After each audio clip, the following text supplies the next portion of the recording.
Robinson. And Mike Pringle, he's the all-time leading CFL rushing leader. Tucker, he got it! Touchdown! Gabriel is open in the end zone. Touchdown!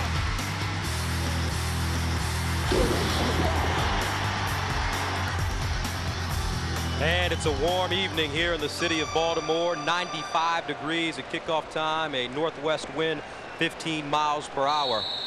Very humid evening as well, and Memphis has won the toss. They are receiving.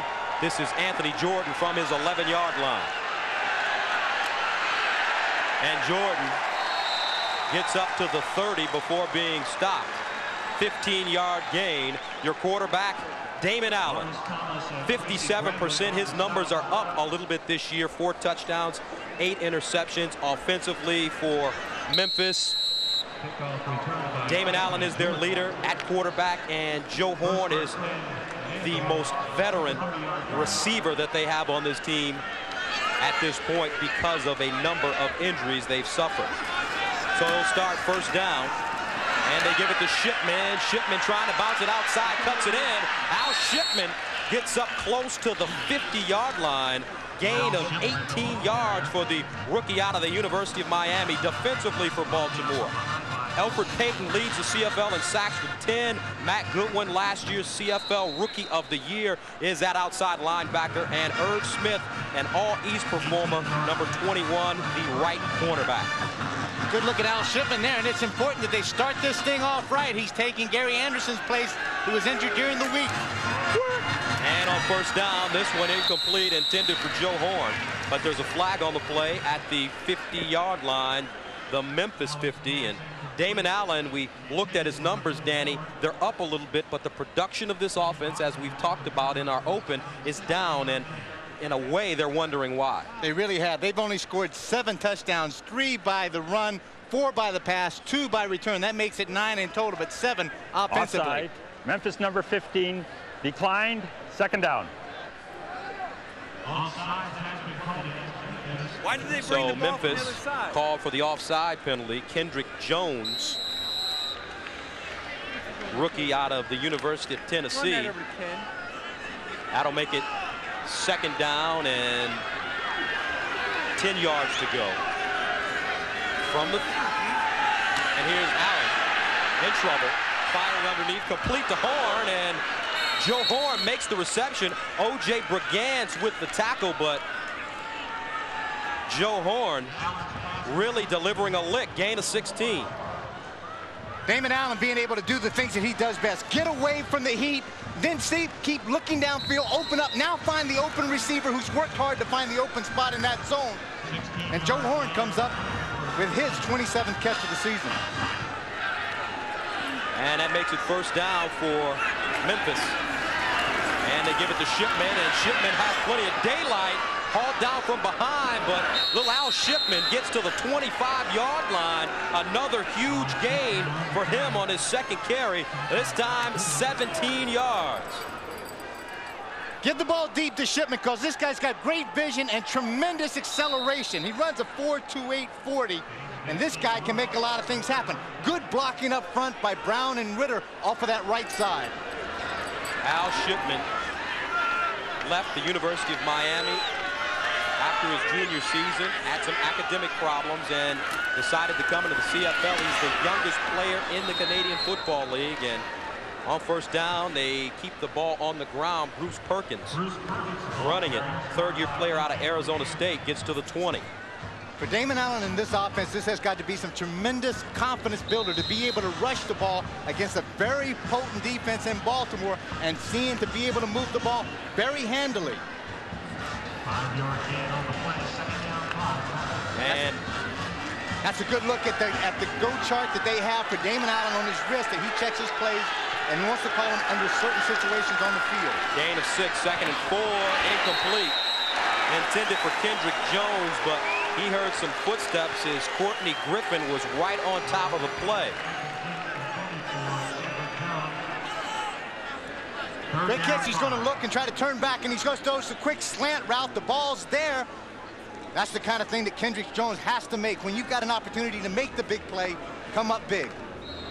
And that brings on the field goal unit for Memphis. This is Nick Mystrom, who is also a slot back, 1 for 4 on the year. 27-yard attempt. His holder is Damon Allen.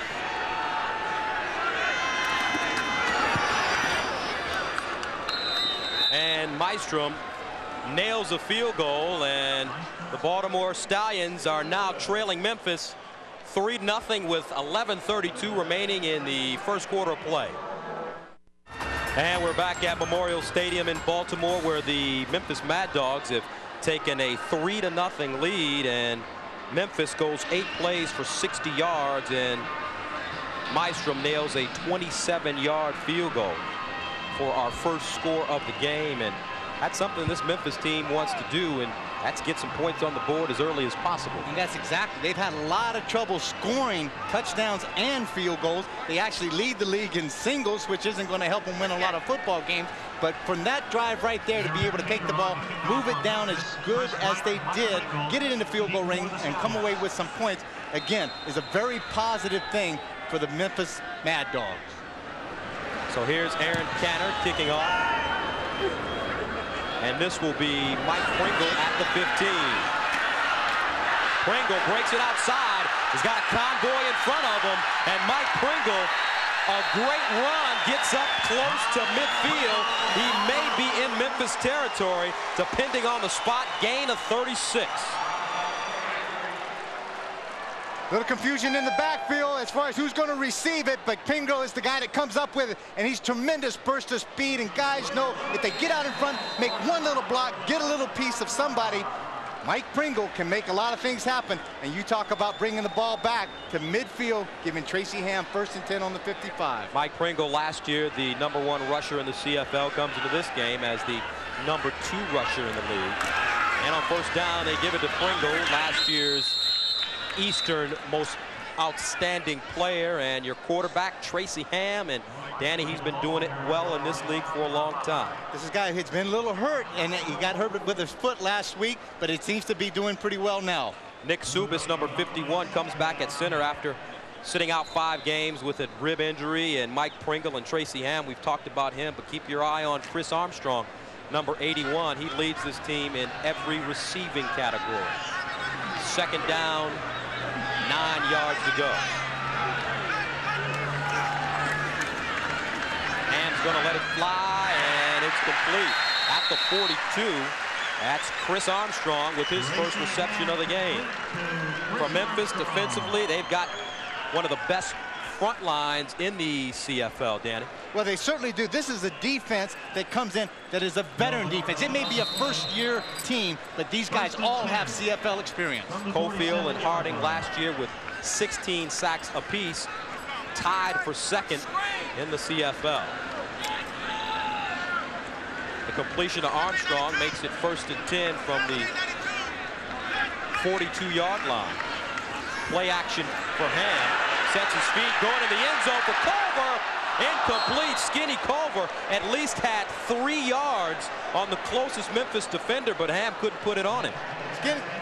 Skinny Culver is a guy that didn't have an opportunity last year because of some immaturity to play for the Baltimore Stallions, but this time he does a little shift. You can see there's got to be a mix-up in the secondary of Memphis, because all of a sudden Damian Lyons, the corner, was expecting to have deep help. Skinny ran by everybody, and Tracy Ham just overthrew the open Skinny Culver.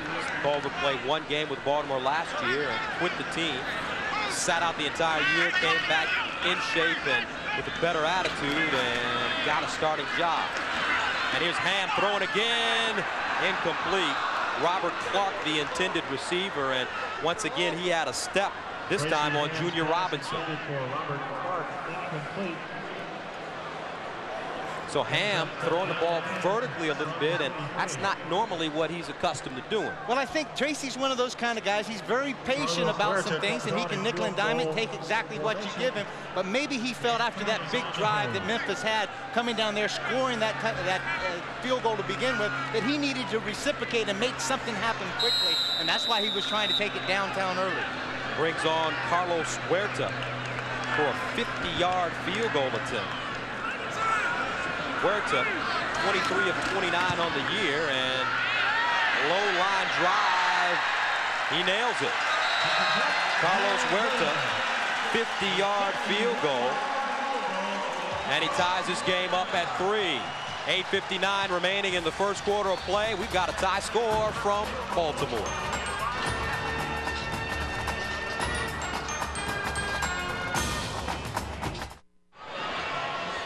Memphis leads Baltimore on the road 6-3 in the first quarter of play.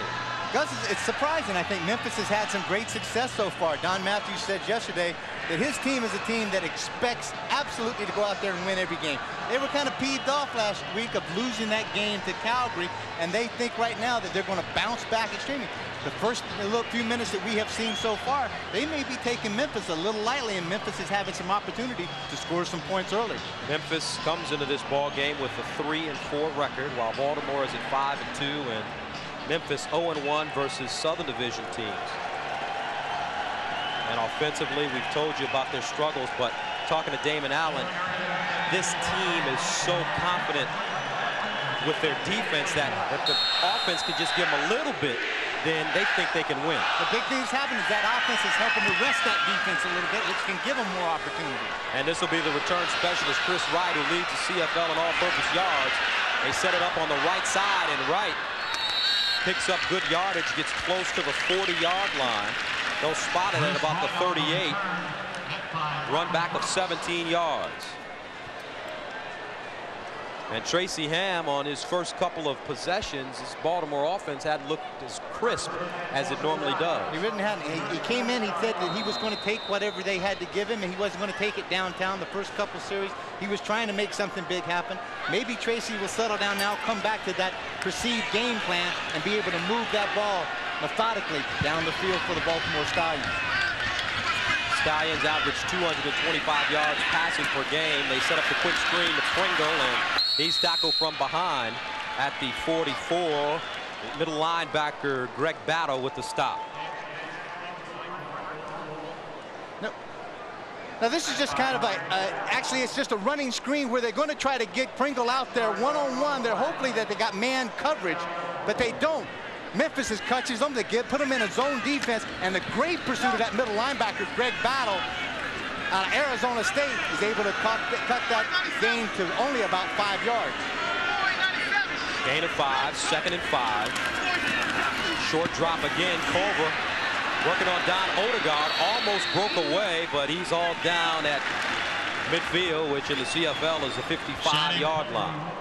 Now this is a new experience for Odegaard. I think as far as the CFL is concerned, he is a converted safety, but because of some of the injuries that have taken place in the Memphis secondary, he is playing the corner, and it is a tough grind, and obviously Odegaard has to really respect the kind of speed that a Shannon Skinny Culver has.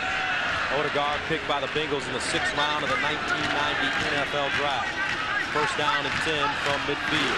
Inside handoff to Pringle. Cuts it back in, and Mike Pringle gets to the 48, tackled by Bartow.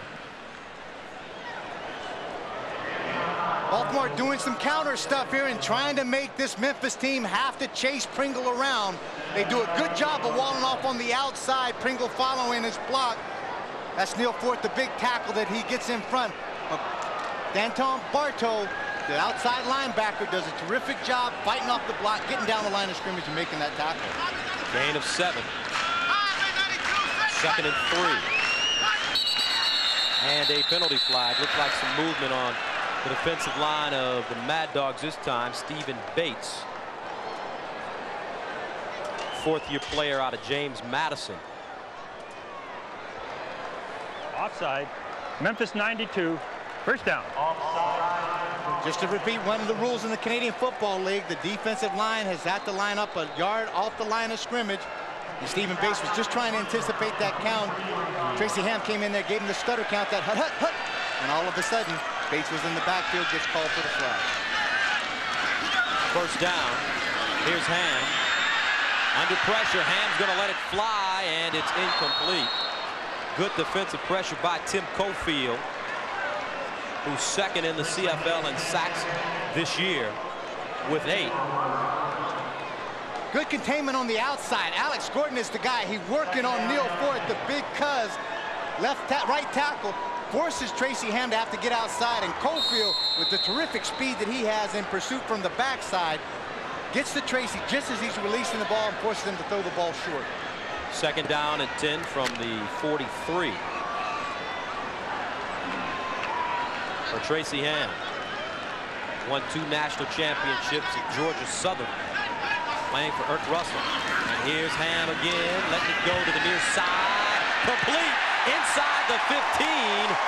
Chris Armstrong with the reception. His second big one of the game. Easy pattern. Sprint out to the right.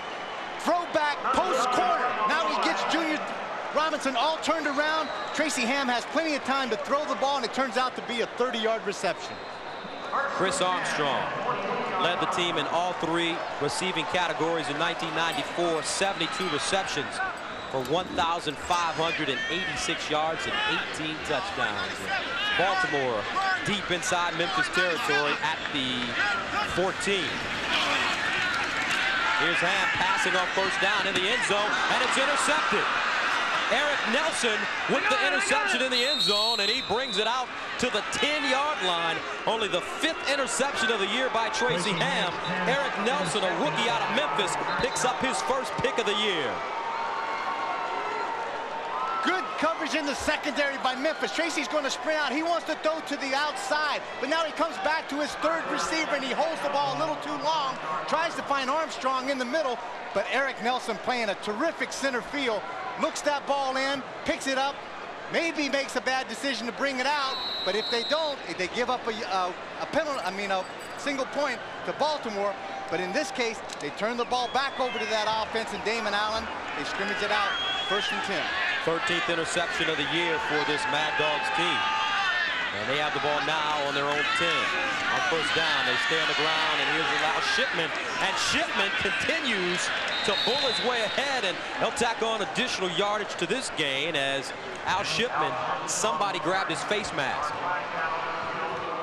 Shipman gets the ball deep, a kind of series that you want to call a search series. You want to give it to him deep, let him find the search and find the open spot. And that looks like Alfred Payton, number 56, who's hustling over there to try to get in on the tackle. Grabs a hold of the mask. He'll tack on 15 from that point. Don Matthews a little concerned on his sideline with the way his team is playing right now. But for Memphis, they're doing a very good job rushing the football. They're 3rd in the CFL in rushing, averaging 109 yards a game. Short drop by Allen to the far side, complete. Joe Horn, another reception for him, but he'll be lucky to get back to the line of scrimmage. A very dangerous pass by Damon Allen. That time he comes out just a quick 3-step drop. It's a hitch to the wide side. I'm sorry, then Foggy, I should say. Ricky Foggy, University of Minnesota's all-time leader in total offense, and more than a good enough backup. Second down and 4. Here's Foggy. Pocket breaks, but he gets it off anyway, and an incomplete pass because Al Shipman unable to haul it in.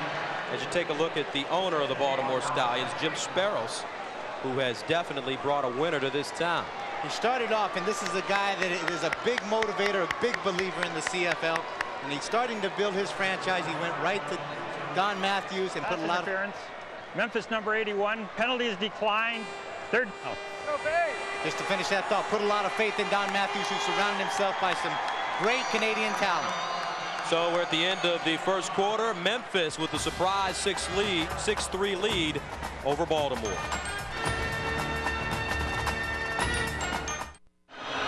From the beautiful city of Baltimore, it's a 6-3 game as the Memphis Mad Dogs lead it in a Southern Division matchup.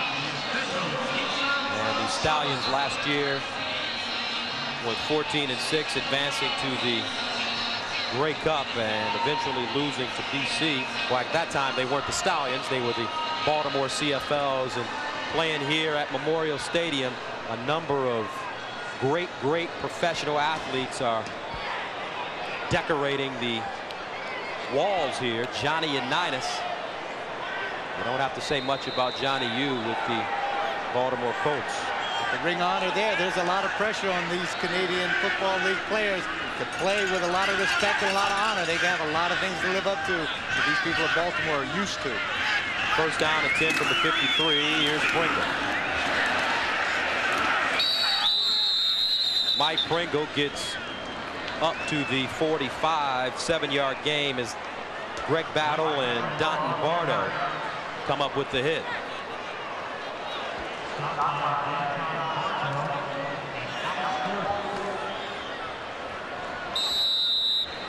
Battle in his 9th year out of Arizona State. This is a guy 2 times in the CFL, has been named most valuable defensive player when he was with the Winnipeg Blue Bombers between 1987 and 1993.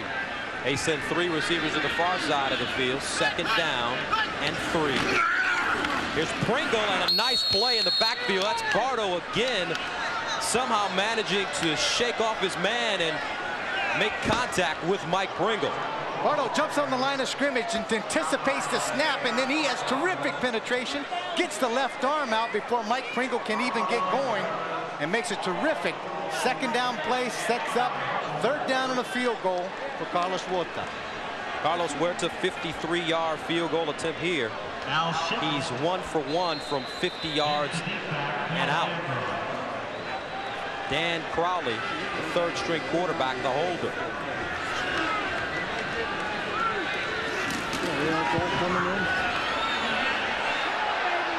And it's good.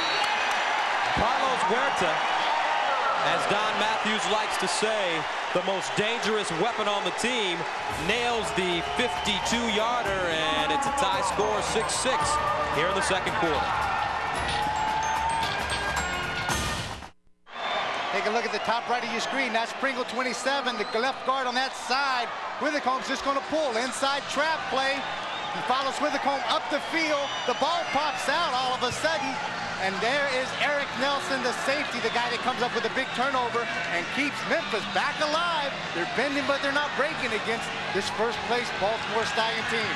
15th fumble of the year for Baltimore as Rodney Harding was shaken up on the last play. A 4-time All-Eastern All-Star.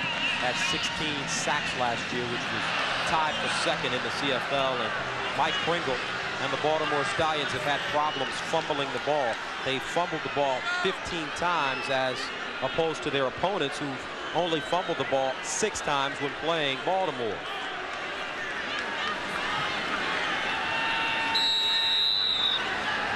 Ricky Foggy starts from his own 12-yard line, 1st down and 10. 10:07 left in the 2nd quarter, and he's changing the play at the line of scrimmage.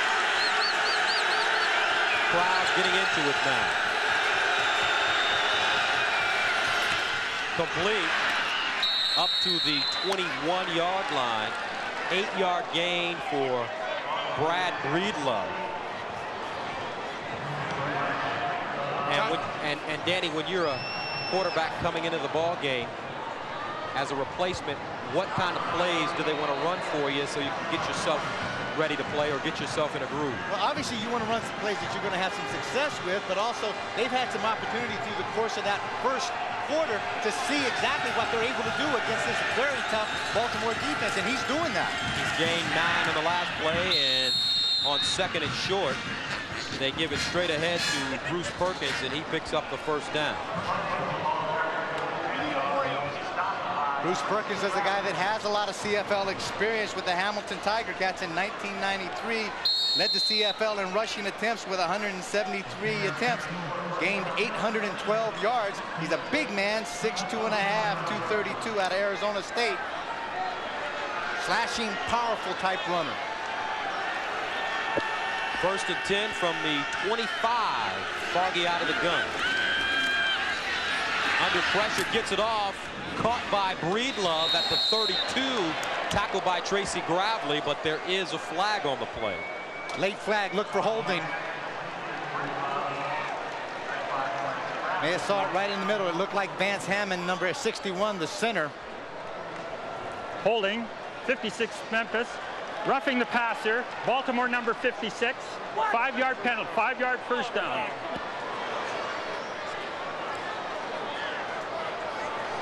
Right in the middle, you could see your Ricky Foggy looking downfield, but at the last minute, that was number 99, Demetrius Maxey, that gets up the field, and it looks like Vance Hammond, as I said, number 61, that came over to try to cover up, and he pulled him down from behind.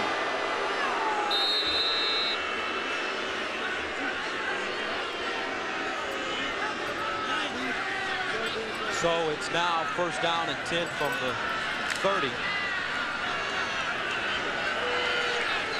Joe Horn splits out to the top of your screen. Here's Shipman. And Shipman wrestled down at the 32-yard line. O.J. Brigance, the former All-Western Division player when he played for BC, makes the tackle.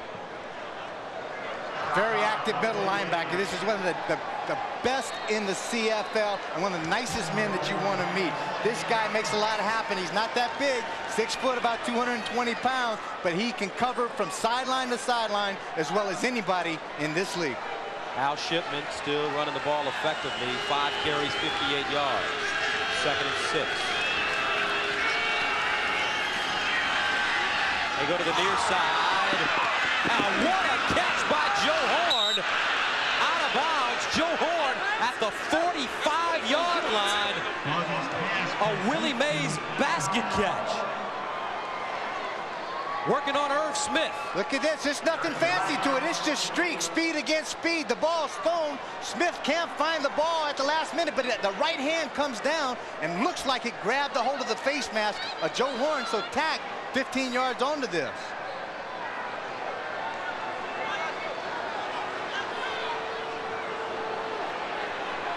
And they just called pass interference as opposed to a face mask. Obviously, decline, take the penalty there still. So Memphis gets another positive call, and they march it toward the Baltimore goal line. Now the ball's on the 46. First down and 10.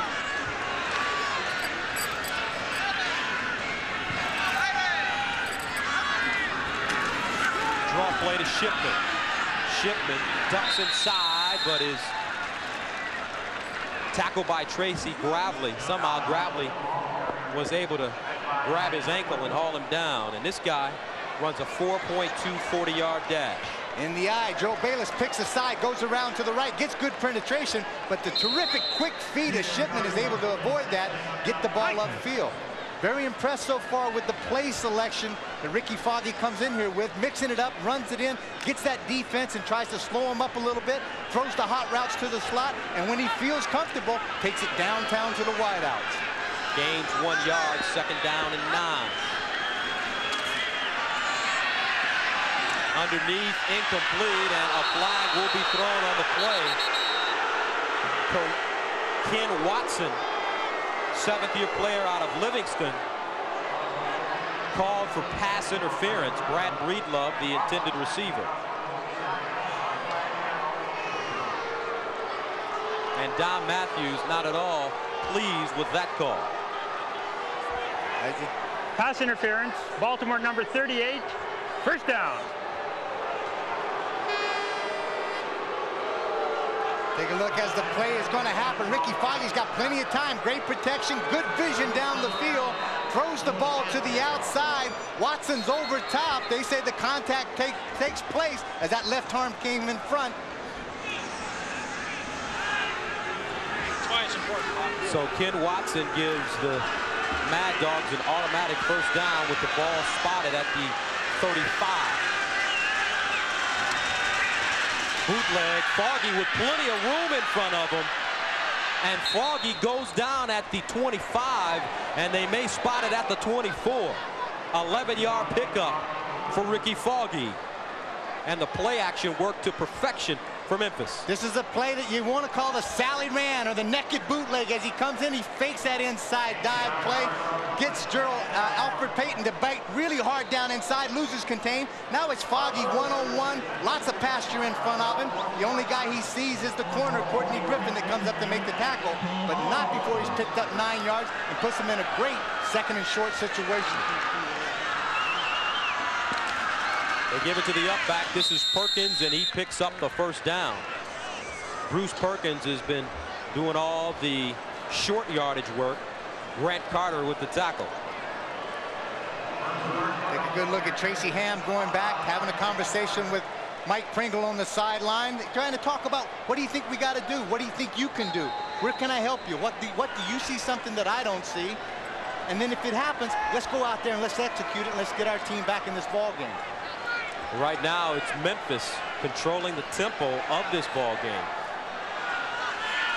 On the Baltimore 22-yard line, first down. Over the middle, complete. Big reception made deep inside Baltimore territory by Keith Benton, rookie out of Memphis.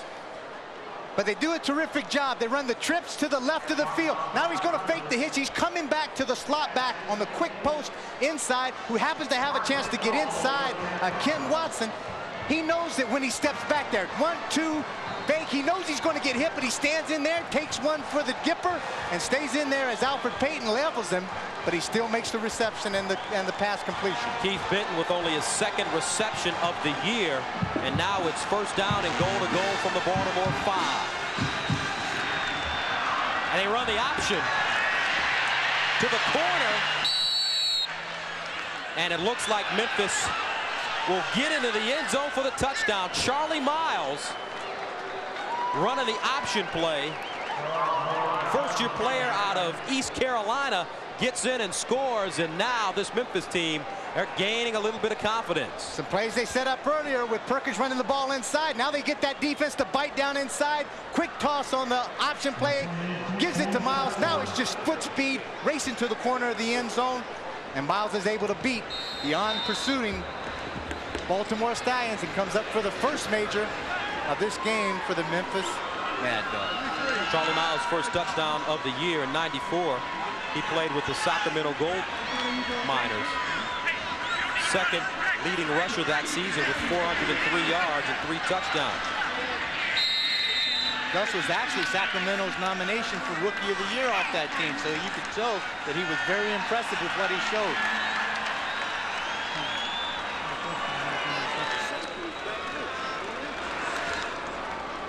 So we get a penalty, and they bring it 5 yards back for Memphis, and Charlie Miles managed to get into the corner of the end zone. From our vantage point, we really couldn't see it because it was such a close play. But Charlie Miles makes it a score for Memphis, and now the Mad Dogs looking very comfortable. Charlie Miles' first touchdown of the year. Memphis rolling right now.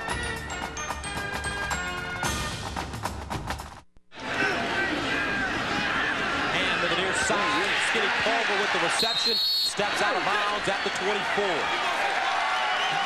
So Tracy Ham put together a good drive here. He's starting to operate on this Memphis defense. He shows a lot of confidence there. It's 2nd and 3, 2nd and 2, and he takes it down 15, 18 yards to the out pattern and throws something that he's very comfortable with.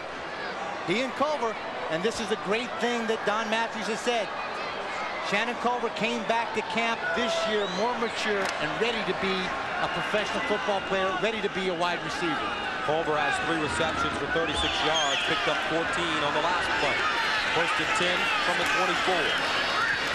Culver again, setting up the quick screen, and he ducks underneath, gets to the 20.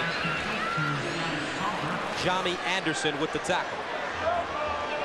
Tries to throw that hitch screen to the outside, and Johnny Anderson does great pursuit from the inside, but while it's made up is that the corner on that side, Damian Lyons, comes from the outside, squeezes the play back in, and turns that play back into pursuit, and there's where Anderson is the man on the spot. It's the 7th play of the drive. 2nd and 5 from the 20. Straight drop back for Ham. And Ham pursued, and he goes down at the 35. Johnny Anderson with the sack. His first of the season, and when Baltimore gets in the red zone in this game, they've struggled. They really have struggled, and you see again that Tracy Ham wants to take it deep. This Memphis secondary has coverage all over the field, and that allows Anderson to be able to break through. This guy's not that big. He's about 6'1", 220 out of the University of Pacific, and he keeps working, and he's able to have the speed to chase down Tracy Ham from behind when he tries to break containment. So Carlos Huerta comes into the game to attempt a 40-yard field goal. And Carlos Huerta remains perfect. He's 3 for 3 on the evening.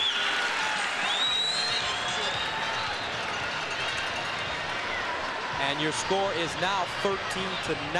Carlos Huerta has been all the offense so far for this Baltimore squad. That's very important for them that when they get down in the red zone, even though they have made some mistakes, an interception, a sack, a fumble, but they are not coming away empty-handed. This young man who was picked up in the dispersal draft out of the Las Vegas Posse team has really added a great kicking dimension to this already very potent Baltimore Stallion team. Carlos Huerta has kicked 50, 52-yard, and a 42-yarder. 3 field goals, 3 for 3. Came into the game, nailing 79% of his field goals, which is 5th best in the league this year. So Memphis elects to take the football at the 35-yard line. On first down, draw play. This is Miles up to the 40, and he'll go backwards. His forward progress should establish the ball at the 40-yard line.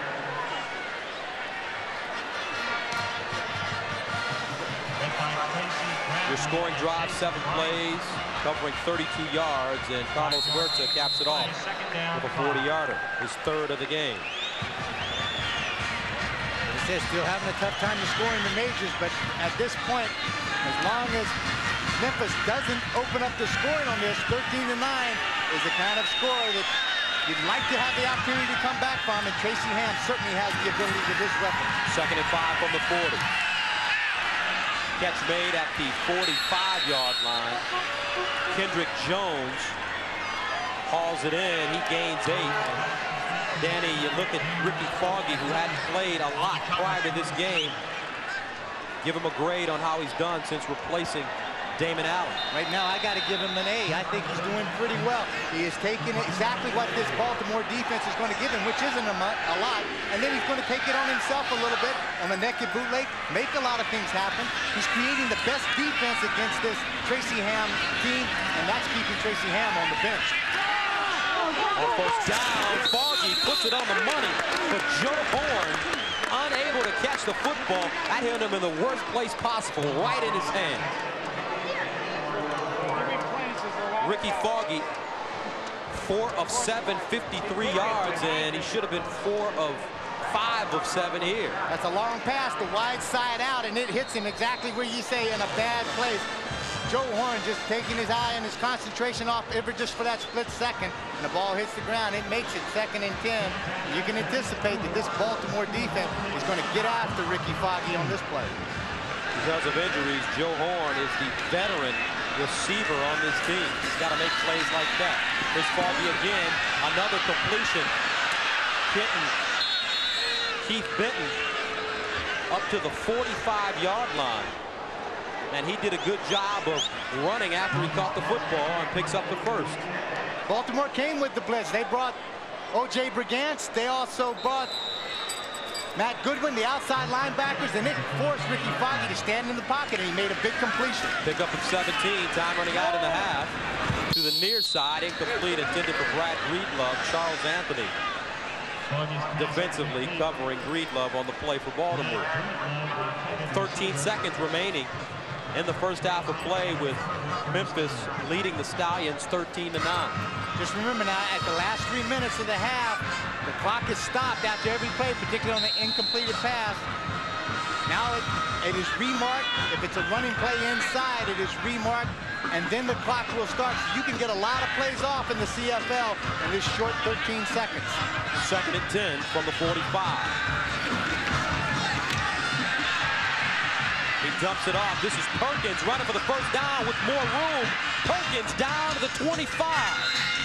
Bruce Perkins, big 20-yard gain, and with 3 seconds left on the clock, Memphis has the ball on the 25-yard line of Baltimore.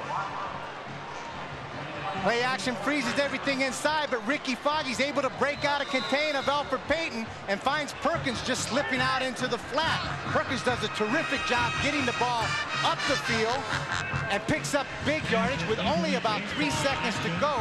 And at this point, you can see that Memphis would like to call, and probably has called a timeout. There's one timeout in each half in the Canadian Football League, so therefore the clock is not going to start. And Nick Mystrom comes on for Pepper Rogers' squad as they utilize the time on the clock very well. And we have another timeout call. Looks like Baltimore will waste their timeout. Exactly. They want to make that thing and make him think just a little bit. Make this young kicker think about it a little bit. And that guy is ready to call the half right there. The cock gun is ready to be fired. Nick Mystrom. His father is the mayor of Anchorage, Alaska. He's also a slot back, but because of inconsistency on the year, Donald Igwebuike was the kicker for this team last week, but had problems with immigration. We'll have to get that sorted out before he is allowed to play in the CFL again. Igwebuike being one of the kickers that played last year for the Baltimore CFLers before they were named the Stallions. 33-yard field goal by Mystrom, looking to remain perfect on the evening. And it's blocked! It's blocked! Scramble for the football. Here's Mystrom. And Nick Mystrom goes down at the 35. O.J. Brigance crushes him, but Charles Anthony blocks the field goal, and that is how the first half of play will end from Memorial Stadium in Baltimore. The bottom left of your screen, take a good look. Charles Anthony, number 9, comes in and really sails himself out, does an excellent job of getting in the line of the kick. Number 21 is Irv Smith that comes up with it. Now it's a free ball. We're throwing it out there. And have you ever seen rugby before? Because this is a little piece of it. Mystrom is looking for a place. Maybe he can lateral it back to somebody, but nothing's going to have anything to do with it. O.J. Brigance takes him down. Charles Anthony blocks the field goal, and at the end of one half of play, Memphis, they keep the lead 13-9.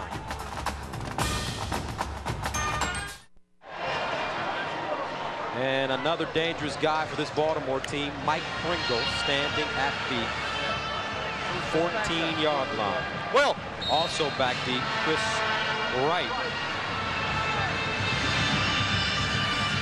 This will be Pringle from his 10. Mike Pringle still on his feet, and he goes down at the 17-yard line. Return of 8 yards as Tracy Ham comes back onto the football field. Not really a great half for Tracy, 9 of 13 for 104 yards, but all year long, his numbers really haven't been up. They really haven't, and that's because the guys like Chris Wright and Mike Pringle, he's always starting on a short field. They have a great return team right now, and also they have the #1 punter in Josh Miller in the CFL that keeps backing teams up. So he's getting the ball 1st and 10 on about the 25, 35, 45, and he makes a lot of things happen. So his numbers statistically are not up. Speaking of Josh Miller, he has not punted once this evening. On first down, Skinny Culver with the reception on the quick screen. He ducks inside, gets up to the 27-yard line. Rodney Harding making the tackle. Gain of 9. Tracy Ham coming out, trying to establish some patience, having some confidence in some things they're doing. Get this Memphis defense to have to chase people wide, maybe slow them down, so somewhere in the 4th quarter, if they're a little tired, somebody's able to break something big open. Ham came into the game, 83 of 161 for 1,300 yards. Second and short.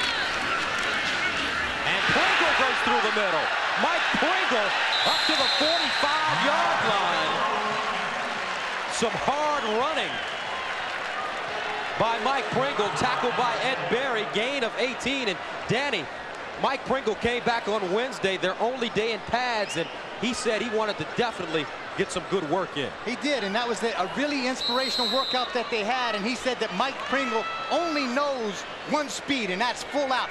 Breaks the point of attack, and he's running straight to the safety, and you can see he runs right through the tackle of Eric Nelson.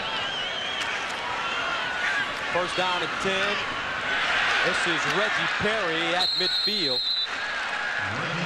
Wide open on the crossing route. Perry tackled by Ford. And Tracy Ham with a big completion. First catch for Perry. Hurry up offense, trying to limit a little bit of the defense that Memphis has been able to have some success with in the first half. Perry, just to show you how innovative he can be and then how he can be in this athletic in the CFL, came to the Baltimore Stallions as a fullback and ends up being a slot back, 6'2", 205 out of USC. And that last shot that he took just sends him off to the sideline. As you see, the good thing about it, he looks to be okay walking off under his own steam. Maybe just lost his breath. Reggie Perry got popped pretty hard, played quarterback at USC behind Todd Marinovich and Rob Johnson. First and 10 from the 54. Here's Pringle, flats all over the field, and Pringle plows his way down to the 39. Some hard running by Pringle. He's got a whole lot of energy to start this second half of play. A couple of flags down, offsides against Memphis. They'll decline those penalties. Offside, Memphis 45, decline, first down. Mike Pringle gains 16 yards, and they'll decline the penalty. 16-yard gain, and they'll be at the 39. Gus, I can tell you that Don Matthews came into the league in 1977 as a defensive coordinator with the Evanston Eskimos when I was playing. He can be motivating at halftime, and it looks like it had a big effect on him. Stallions load up the far side with 5 receivers. Quarterback draw for Ham, but he will not go anywhere. Stephen Bates with the tackle, and looks like Baltimore trying to surprise some people there. And I think it could have been a good call at that time, going back with the quarterback draw, and he's trying to get Stephen Bates to go on the other side of the left guard, Mike Withicombe, but all of a sudden Bates does an excellent job, gets his shoulders back in front, and is able to spin back and get into the hole and get his hands on Tracy Ham. Gain of only 1, second and 9. Bates was drafted by the Rams in 1990. Played on the Colts developmental squad in 91. Here's Ham rolling, sets himself, fires, incomplete.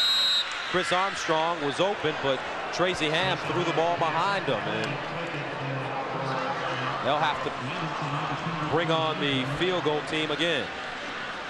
Tracy spinning out. Now it's a hard throw because he's going to plant quickly, and he doesn't know. He kind of can sense somebody's behind him, catch a little bit of vision out of Bates coming up in his eye, and he just releases the ball, and it sails behind the intended receiver, Chris Armstrong. Carlos Huerta on to attempt a 46-yard field goal. Well within his range and his leg strength. He's 6 from 9 from this distance. And he remains perfect on the evening. Carlos Huerta drills his 4th field goal of the game, and Baltimore getting a little bit closer on the Huerta field goal.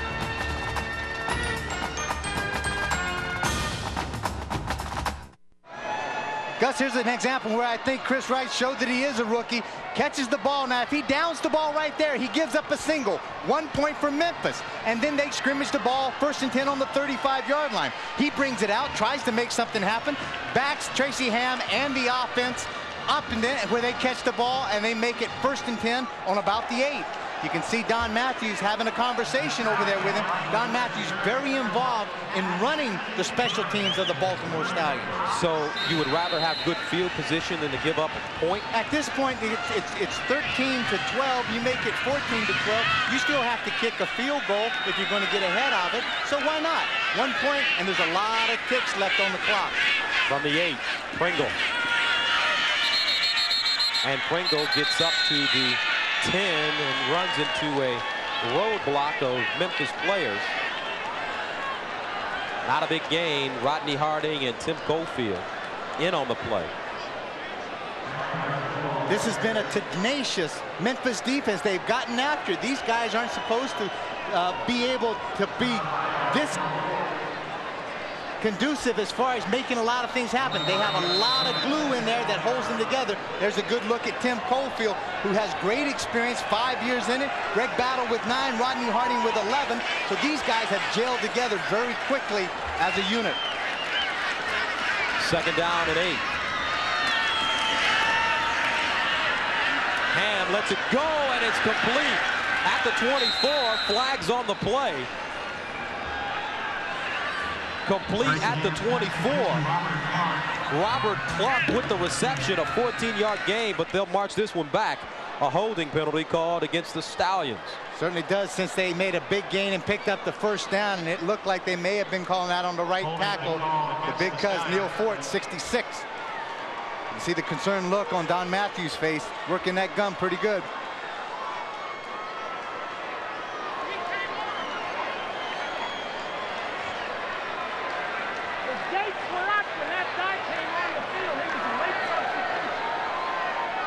And you can hear, if you listen closely, Don Matthews giving Boris Cheek a mouthful. I think what he was trying to say was that Memphis was sending some people in later on the sideline. He wanted an illegal substitution, which constitutes a 15-yard penalty. 2nd and 13 from their own 5. Ham passing out of his own end zone, and Tracy Ham goes down in the end zone. That's a safety. And the Memphis Mad Dogs, the defense comes up with another big play. Alex Gordon making the sack and giving them 2 points. Now it goes back to the very first thing as far as the miscalculation of Chris Wright coming out of that end zone. He could have given up 1. Now they have given up 2 points. Plus, Baltimore has to kick the ball off. The guys in front, that's big Alex Gordon, along with Stephen Bates. Terrific pressure, but that is caused, it's a coverage sack. Look at that, no place to go. A lot of heat quickly. Tracy Ham trying to get rid of the ball. Now Baltimore has to kick the punt off. They can either punt it or kick it off from the 35-yard line, but Memphis gets the ball back, plus 2 points.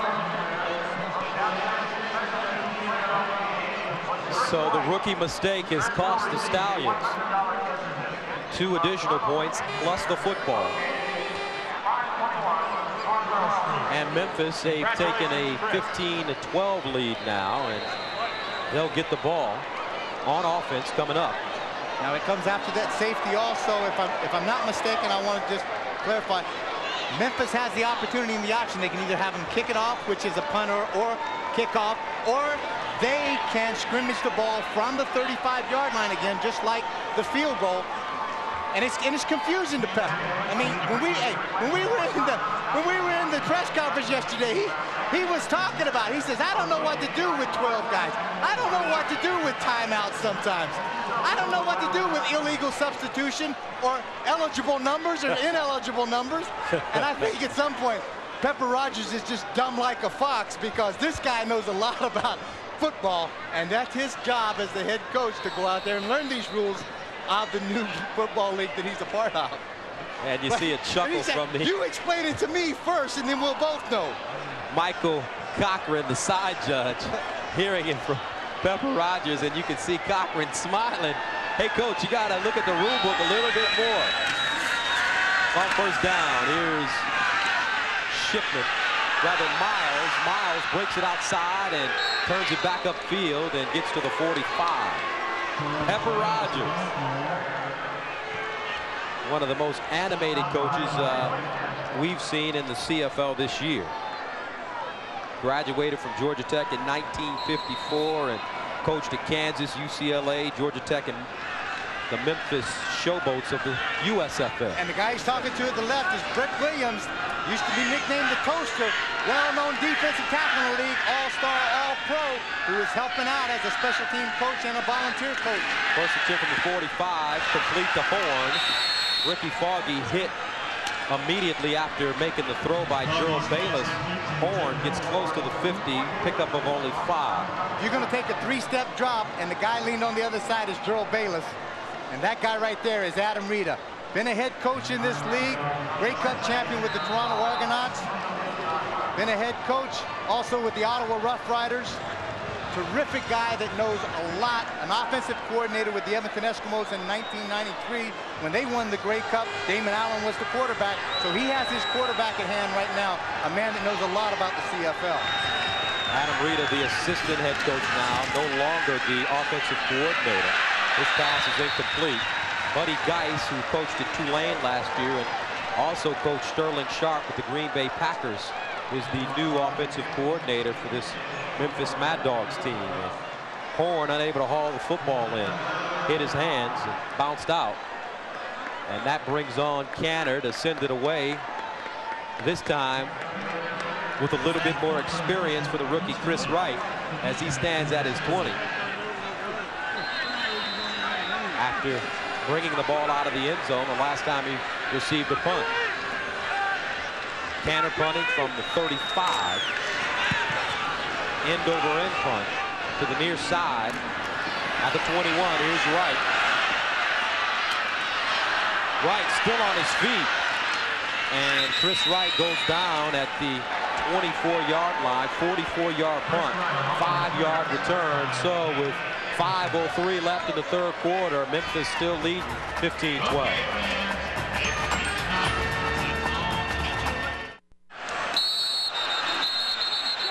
On first down, we have penalty flags again. We're looking at Sharp Pordanish, last year's most outstanding lineman in the CFL in his rookie season. So he's playing with 2 very weak ankles. Wasn't even supposed to play this game. That's exactly right. They were going to try to sit him down. Procedure. Baltimore 68. First down repeated. They were going to try to sit him down because his ankles are really having some problem. But just at the bottom of your screen, he makes that quick move inside. But during the course of the week's practice, John Earl tore a bicep muscle, who was the right guard. So therefore, it puts his brother, his twin brother, Guy Earl, playing the right guard. And Pordanish had to suit up. So he is playing out there with a couple of really bad ankles. Pordanish graded out 90% or better 13 times last year. Here's Culver on the quick screen with room. Skinny Culver inside the 50. Finally slides down at the 47, picks up 6. Now this is the kind of good matchup you like to see on a hitch screen, because he puts Culver out there against Odegaard, and Odegaard is really going to respect the speed of Culver, and that allows that hitch screen to be set up in enough time for those offensive linemen to get out there and make a block. 2nd and 11.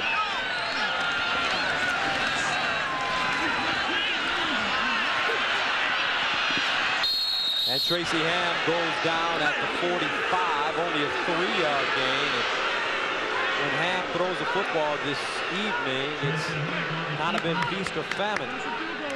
He's looked a little confused on a number of plays. Cover and sack. I tell you what, this Memphis defense is playing well together as a unit. Some heat in front, scrambles Tracy, but look at the discipline they have. Stay with your man right until Tracy Ham breaks the line of scrimmage, then leave your guy, leave the receiver, come up and pursue, make the tackle short of the first down, and that's exactly what they did, and it puts Baltimore in the kicking situation. And Don Matthews talking to his all-star quarterback. Your attention, please. It's time again for Burning Pink Company's best seat in the stadium. But right now we have an injury on the field. That's Greg Battle. Looks like he may have caught a cramp in his left calf. He's trying to stretch it out. That's a great call, because that's exactly, Greg Battle has historically had problems latter part of the games, third quarter, late in the third quarter, fourth quarter, of losing a lot of fluid and obviously just cramping up very dramatically. Greg Battle played with Winnipeg, and he led the Blue Bombers in tackles 4 straight years from '89 to 1992. Had 100 or more tackles 3 years in a row from '89 to '91. Played with Las Vegas in 1994. Also then was traded to Ottawa, but was injured a lot, so we didn't get to see Greg Battle play the way that Greg Battle that we know. This year he's playing. When you're a linebacker, and you played linebacker here in the CFL for 10 years, we've seen games all year, a lot of running and a lot of activity by the middle linebacker, and these things happen to these kind of guys a whole lot, I've noticed during the year. And at times, I think as far as pass coverage, and also because the field is so wide, you got to run from sideline to sideline. There is a lot of pursuit going on, and you got to play really good pass defense. So you're really moving a lot, and it's very important. You've got to keep your fluid intake in. Obviously, Greg sweats a lot, but he has some problems in losing that fluid, and then that causes the cramp. He's been notorious of going off, coming back on the field 5 or 6 times through the course of the 4th quarter of games that I've noticed over the years that I've watched him. Attendance this evening, 31,221 at Memorial Stadium to see the first place Baltimore Stallions and the Memphis Mad Dogs. And Miller sends it away, angled toward the near sidelines, and it goes out of bounds, and they will mark it as the official, the side judge, continues to walk. They're going to mark it at the 20-yard line. Yeah, a poor kick. He was really trying to get a little coffin corner there, but it came off the side of his foot. And Neil Payne, the official, had a keen spot and a keen eye on it. Brought it up to the 20-yard line. And that will work against his average, and it'll also end the 3rd quarter of play. So we've got one more quarter ahead of us with Memphis still hanging on, 15-12.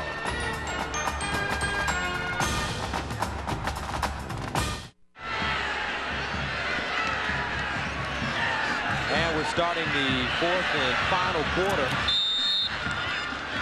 from Baltimore. Charlie Miles carrying the ball on 1st down, and he picks up a big chunk of yardage and a 1st down, gain of 12, and we're at the beginning of the 4th and final quarter of this Southern Division game. Memphis leading Baltimore 15-12, but the 4th quarter, it's been a telling story for both these teams. For Memphis, they've been outscored 55-29 in the 4th quarter this year, while for Baltimore, they've outscored opponents 35-13. To the far side, incomplete, intended for Brad Breedlove.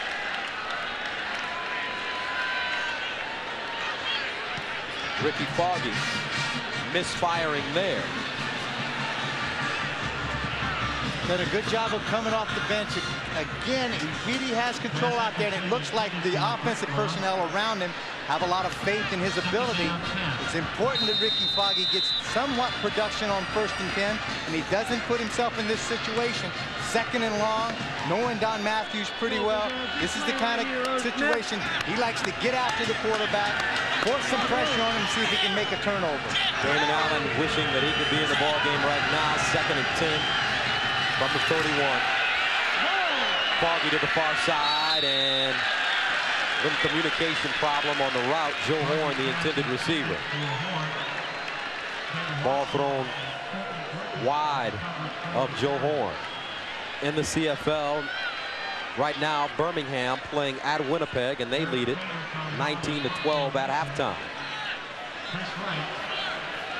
Matt Dunnigan and the Birmingham Barracudas have hit a dry spell as of late, but that'd be a big win for them on the road this evening. Here's Canner standing at his own 16. Chris Wright back deep for Baltimore.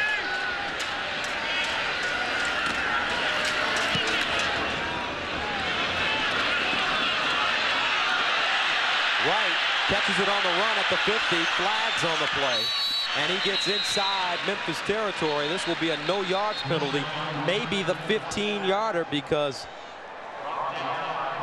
the punt team of Memphis not slowing up at all for Chris Wright. 39-yard punt.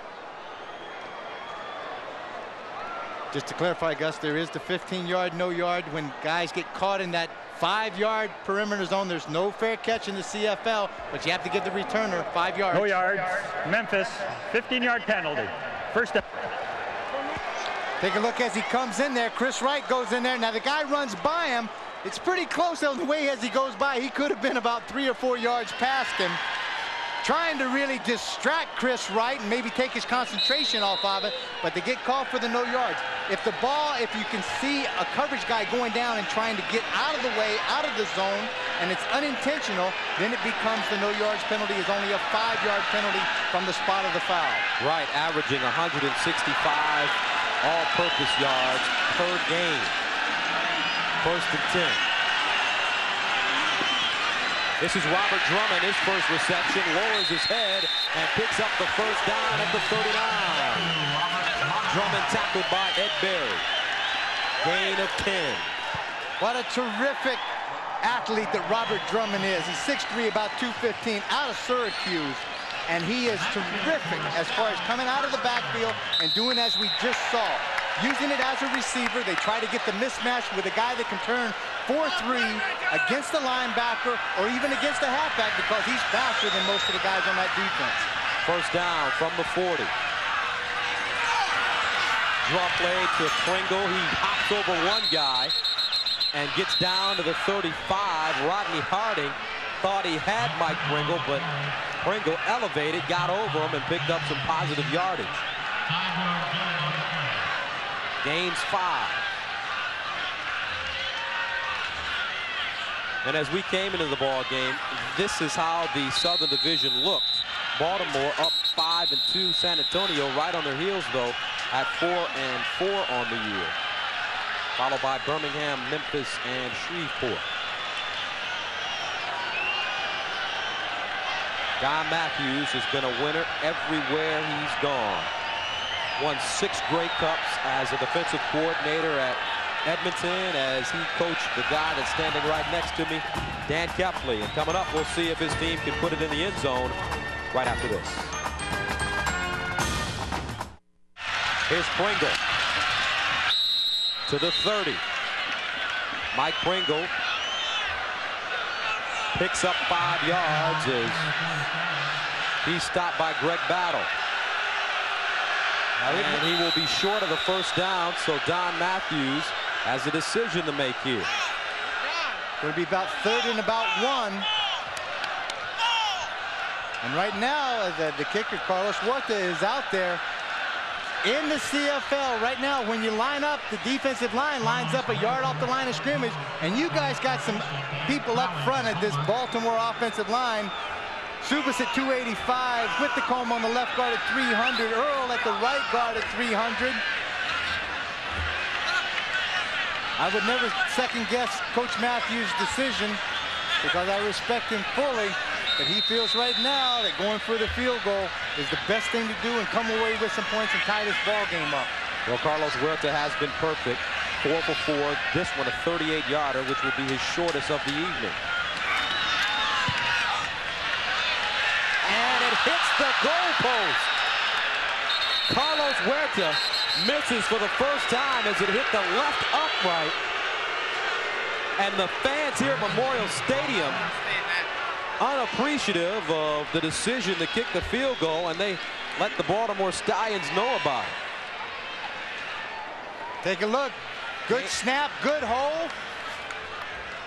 It's a heck of a kick, except you could give him a whole bag of balls again and he probably couldn't hit that upright. But on this case, take a look at Pepper. Oh yeah, now I understand that. You don't have to worry about numbers, ineligible, uneligible, whatever it is.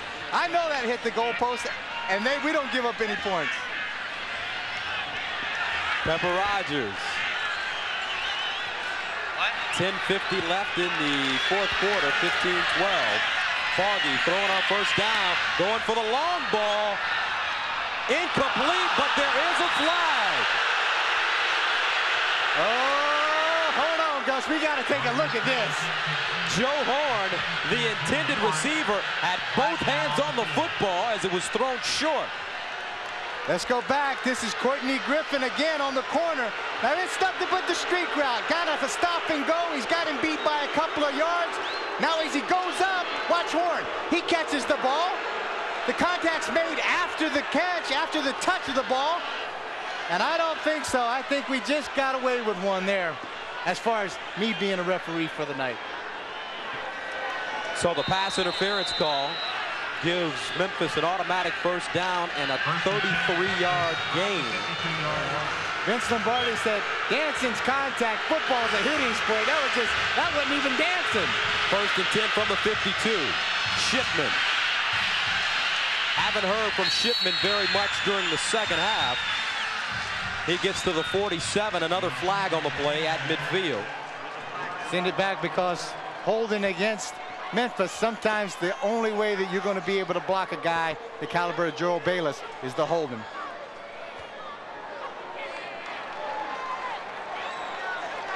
Speaking of Gerald Bayless today, maybe why he's playing so hard, it's his birthday. Gerald Bayless is 33 years old today. And, yeah, that's right. Hey, partner, isn't it your birthday today? No. It was My yesterday. birthday was a couple days ago. Couple days ago? August 10th. And how old did you just turn? 21. Oh, Lord. I think more like 28. But that's okay. You're a young-looking 28-year-old fella. I got ties as old as you. First down and long for Memphis from the 49. To the near side, Horn complete at the 55.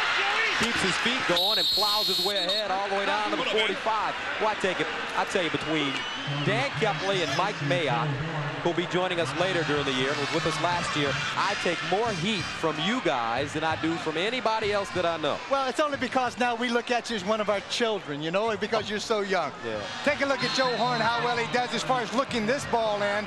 It's first and very long, about 25, and he picks up a significant amount of it back. And he puts Ricky Foggy in this Memphis Bad Dog offense in a situation of about 2nd and 4. Great things going on. They're keeping possession of the ball, and ticks are going off the clock. Game 15, 2nd down and 4. And complete. Again, another great adjustment at the end of the pattern by Joe Horn, and he lets us know it's a first down. 20-yard gain.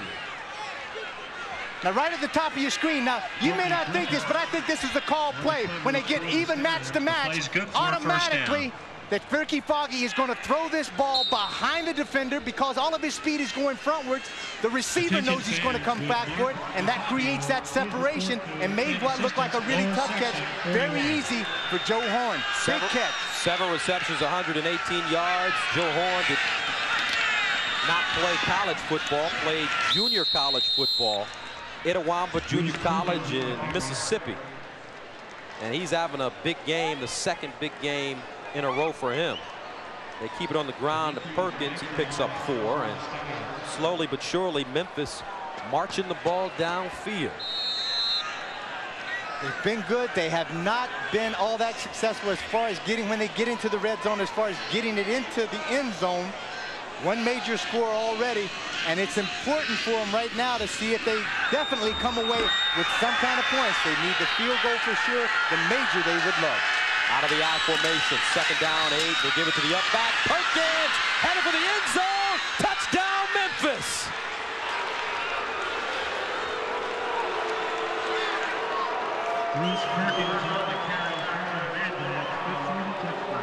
Bruce Perkins picks up his first touchdown of the year, and the Memphis Mad Dogs are in good shape with a little over 8 minutes remaining in the ball game. I formation spreads this defense out. Counter dive, just all he does is hands it back, and that collapse that whole left side of the Baltimore defense down. Perkins finds the open area, strides over the safety, gets into the end zone for the major. What a play, what a run by the big back out of Arizona State. And the extra point is good. Bruce Perkins, 23-yard touchdown, and the Memphis Mad Dogs continue to surprise his Baltimore team.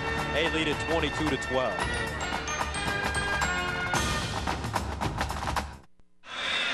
Memphis leads Baltimore 25-12 with 2 minutes and 59 seconds remaining in this ball game, and the Mad Dogs have done everything right, gotten a great performance from their defense as usual, and a solid performance from their offensive unit led by Ricky Foggy in for Damon Allen. Into the game now, Carlos Huerta, who's 4 for 5, kicking field goals this evening. He's made a 50-yarder, a 52-yarder, a 40-yarder, and a 46-yarder. Missed the shortest one of the evening, a 38-yarder, which could have tied the game at that time in the third quarter. There's a 42-yard attempt right here for Carlos Huerta, the former All-American out of the University of Miami. And it's perfect. Carlos Huerta nails the 42-yarder and makes it a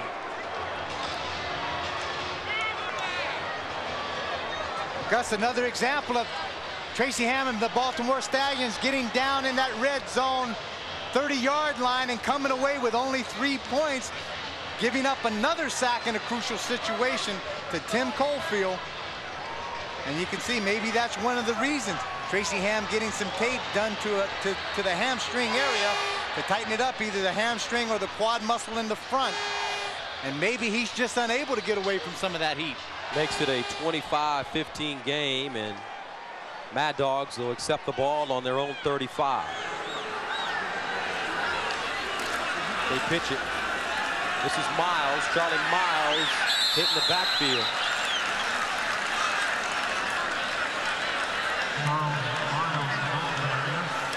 Miles does not go very far. And Gus, again, we're in the last 3 minutes of the ball game, where now the clock is stopped until they respot the ball. Everybody gets on side, and so then now the clock is blown in.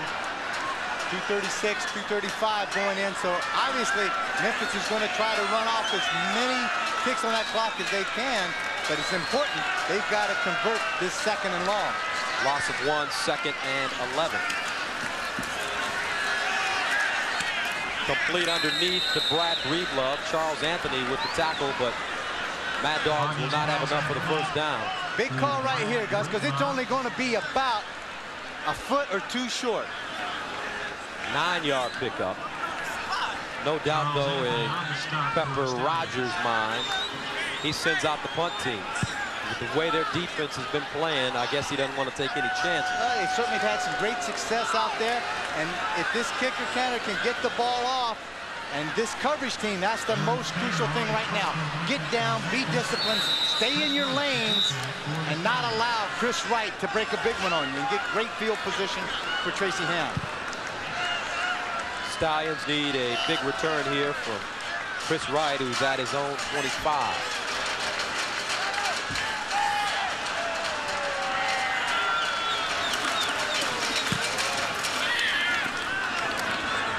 White goes back to the 20, breaks it upfield.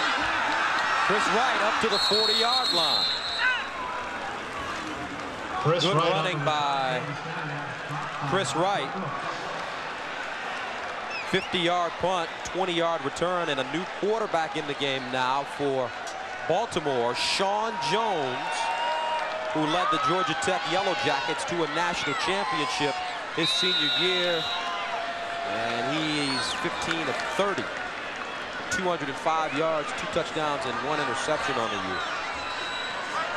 Tough situation to come in. Haven't had a lot of time playing this year behind Tracy Ham, but in a crucial situation when you have to make something big happen. To the far side, complete to Armstrong. Armstrong headed to the sidelines, gets out of bounds, and stops the clock. Completes his first pass to Chris Armstrong. Chris Armstrong has been very quiet here in the second half. And he's showing emotion there. Wants the football. And there is another injured player. Looks like Shannon Culver. And Culver in a lot of pain right now as he grabbing his groin area. Culver's been very active tonight, and at some point in time, You just never know what a very physical game has had on him. He came back and threw a great block. And he's been very physical out there, and it's starting to take its toll on the young receiver.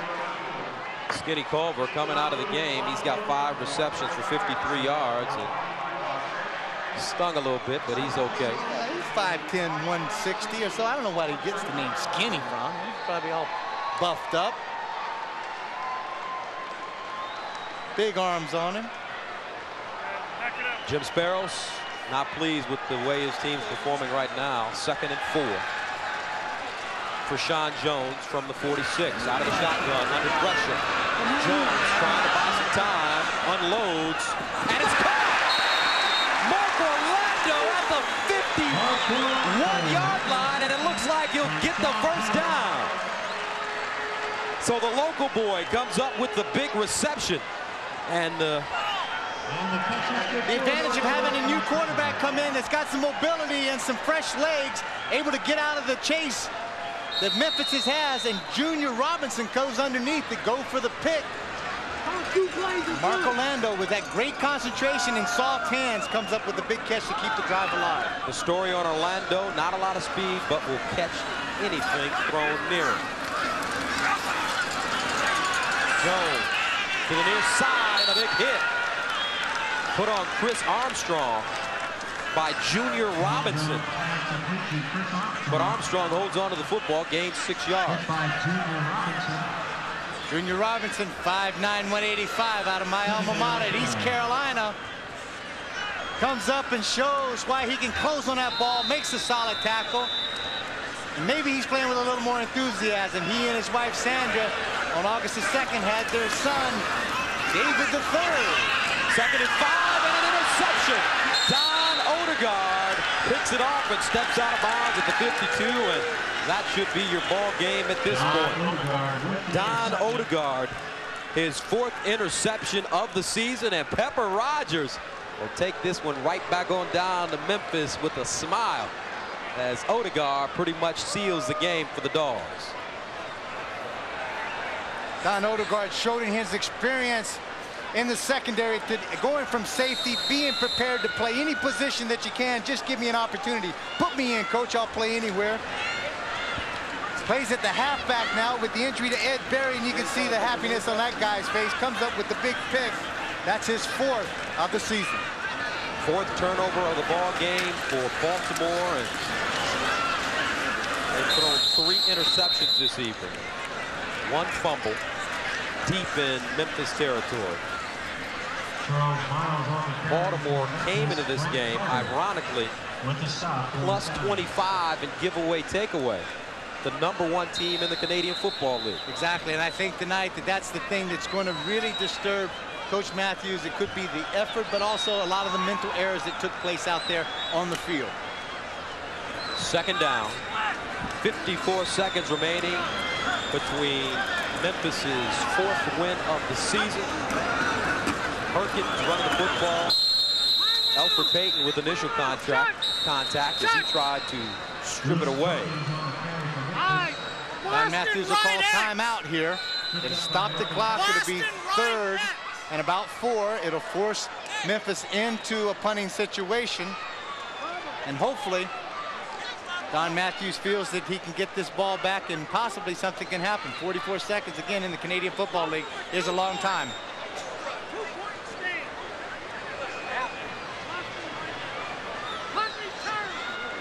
Don Matthews still coaching despite the score right now. He's coaching for next week. Keeping on his players, and ironically, we spoke to Matthews during the press conference. He said they had a great week of practice. He really did. He was uplifted by, after the long road trip, getting back home, having an inspired day where they only had 1 practice with pads on. So they were out there, they were very enthusiastic, and he felt extremely comfortable that they were going to bounce back from the loss to the Calgary Stampeders. Tanner at the 45. Wright fields it on the run. At the 25, trying to get outside. Chris Wright goes backwards and is down at Chris the Wright on the 20. return for Eric Stallions. Nelson with the tackle. The story of this game, folks, turnovers. Baltimore committing 4 turnovers, 3 interceptions, 1 fumble. Memphis, no turnovers. And also the same thing, Gus, is the fact of Tracy Ham and the Baltimore offense that is noted for his potency as far as getting down again into that red zone and coming away with nothing sometimes, or having to settle for a field goal. This is a team that up until this point had scored 21 touchdowns in 28 quarters coming into this game. Tracy Ham, the CFL's 9th all-time leading passer. Rough game for him this evening. Here's Jones, and they give it to Pringle. Pringle breaking through. Tackle from behind at the 49. Memphis in the soft zone right now. 27 seconds remaining on the clock. And that rush right there would definitely break a 100-yard mark for Mike Pringle, and this will be the first time since the beginning of last year that they may lose a ball game or going to lose a ball game when Mike Pringle has rushed for over 100 yards. Gain of 25. 19 seconds left. Jones to Pringle out of the backfield, and he drops a football. A flag in the Stallions backfield. Rodney Harding looks like he may be called for roughing the passer or a holding penalty.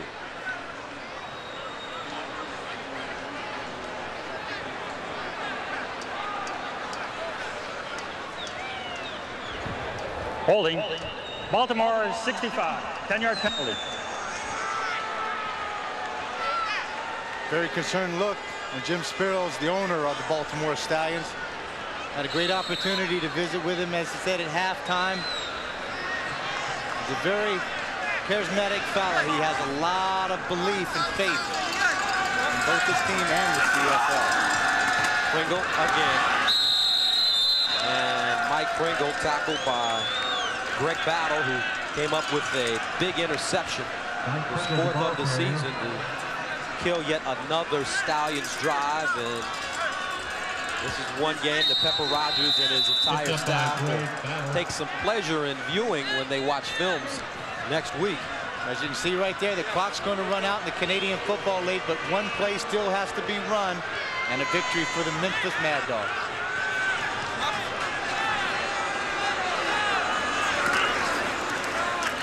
Here's Pringle again, and ironically, Pringle on the last play, no gain, as Mike Armstrong comes up with the tackle. So this one ends with Memphis beating Baltimore 25-15. And with that, Damon Allen is the CFL's all-time leading passer. The cyclist kick is up. It's good. What a catch! Eddie Brown! Touchdown Edmonton! And Mike Pringle, he's the all-time leading CFL rushing leader. Tucker! He got